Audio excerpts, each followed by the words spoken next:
मोठे नवीन उद्योग राज्यामध्ये येत आहेत, नवीन औद्योगिक वसाहती राज्यामध्ये तयार होत आहेत।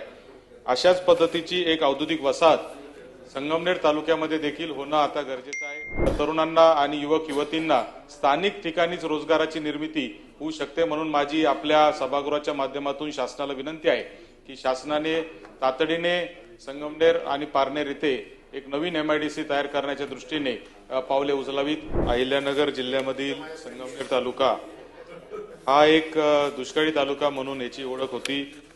मागच्या पर्जन्य छायेच्या प्रदेशामध्ये येणारा हा तालुका मागच्या 35-40 वर्षांच्या अथक परिश्रमानंतर आता तिथे पिण्याच्या पाण्याची, शेतपाण्याची आणि पाटपाण्याची व्यवस्था अतिशय चांगल्या पद्धतीने झालेली आहे। शिक्षणाची देखील व्यवस्था मोठ्या प्रमाणावर झालेली आहे।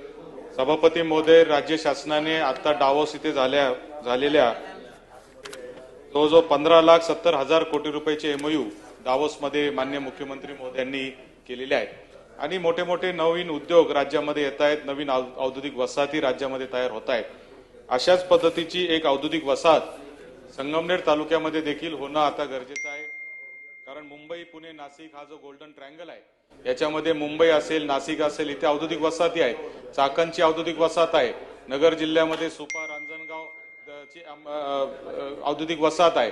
मात्र संगमनेर आणि पारनेर तालुका हे असे दोन तालुके असे आहेत की जिथून पुणे नाशिक महामार्ग जातो आहे। पुणे नाशिक रेल्वे देखील प्रस्तावित आहे, सुरत चेन्नई रस्ता देखील तिथून जातो आहे आणि म्हणून या दुष्काळी भागामध्ये जर चांगल्या पद्धतीची औद्योगिक वसाहत जर तयार झाली तर संगमनेर तालुक्यामधला साकूर पठारचा भाग आणि पारनेर तालुक्यातील टाकी डोकेश्वरचा परिसर, या परिसरामध्ये हजारो एकर जमीन ही उपलब्ध होऊ शकते आणि तेथील तरुणांना आणि युवक युवतींना स्थानिक ठिकाणीच रोजगाराची निर्मिती होऊ शकते। म्हणून माझी आपल्या सभागृहाच्या माध्यमातून शासनाला विनंती आहे की शासनाने तातडीने संगमनेर आणि पारनेर येथे एक नवीन MIDC तयार करण्याच्या दृष्टीने पावले उचलावीत।